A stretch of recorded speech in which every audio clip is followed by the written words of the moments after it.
what direction that is. Sometimes in this world, when people hear that you've heard from God or that you've talked to God, they might say you're crazy. So how does a person know what direction that is that they need to go in order to be walking with the Lord? I would say it's the direction that is opposite to what your flesh wants. Because it says in the Word that our flesh and our spirit, they war against each other. And so for me, my flesh wanted to be secure and wanted to be respected and honored, and my spirit was telling me to give that up and to go in any direction that there was going to be more of the Lord. And for me, the only opportunity at that time, God's always given me not very many opportunities. It's always a left or a right kind of a decision, and so it was very clear to me that it was either I continue to go to school and pursue my desires in that area, or I was to give that up and pursue the Lord at HSC. And it was really the thing that took most faith. I didn't know how I was going to pay for it. I didn't know how I was going to get there. It was going to grow me spiritually, and it was going to produce the most fruit inside of me and outside of me. And so that's how I've always kind of made the decisions in my life. Because faith is the thing that pleases God. And so what's going to take the most faith?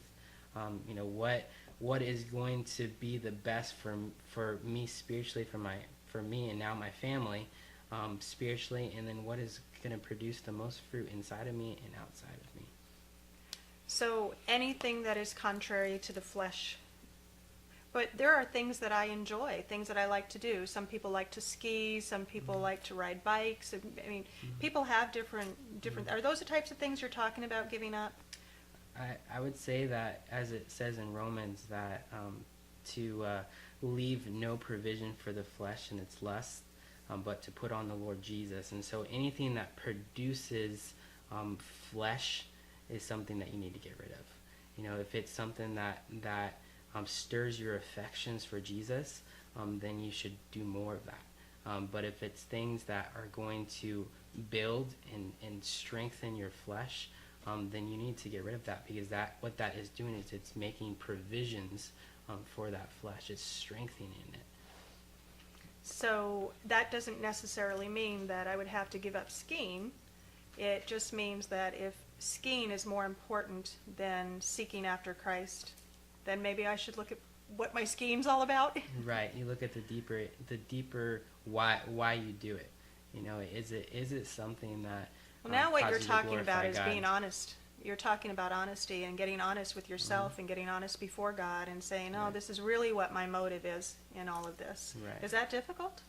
Yeah, I mean, it also says that God sees us bare and and naked before Him, that He sees us as we are, and to come to that realization that, hey, God knows my heart better than I even know myself. And so, as David prayed, asking God to search his heart, and to know any anxieties that are within him, and to really to reveal that to David himself, because God knows it. And so when you're struggling with a decision and struggling with should I go this direction or that direction, you really have to ask God to open your eyes to what is inside of your heart. What is your motives behind doing that thing. Okay. Well, you have obviously surrendered your entire life over to the care of God and said, I am going to follow you. Now what do you have planned for me? And what did He have planned for you after that moment of surrender? Well, I never could have dreamed or imagined that He would take me to the places that He has taken me and use me in the ways that He used me. It definitely exceeded all of my expectations. And from that moment, He took me to HSC, and somehow He paid for all throughout the school. I didn't have a job. Don't know how the Lord provided, but He did. He was faithful, and I look back on it and I'm clueless how God did it. But He provided for all of my needs, and went to HSC, and then from HSC, God called me to the mission field and connected me with S.E.N.D ministries, and asked me really the question if I was willing to go to the places that to the people that really don't have any hope, and don't know Jesus. And so then I went to Morocco, Africa. You had shared a really neat experience that you had in Morocco with this specific person. I think I had asked you, in Morocco, you are really, it's a dangerous thing to be talking about Christianity, to talk about Christ and God as we understand God without fear.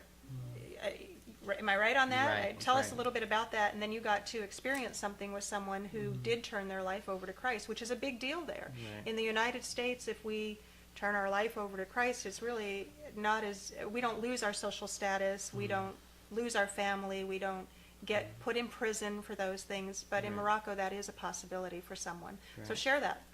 Right. Well, we were in Morocco for 5 months, and throughout the trip, you have to use code words. You can't say things like missionaries or church.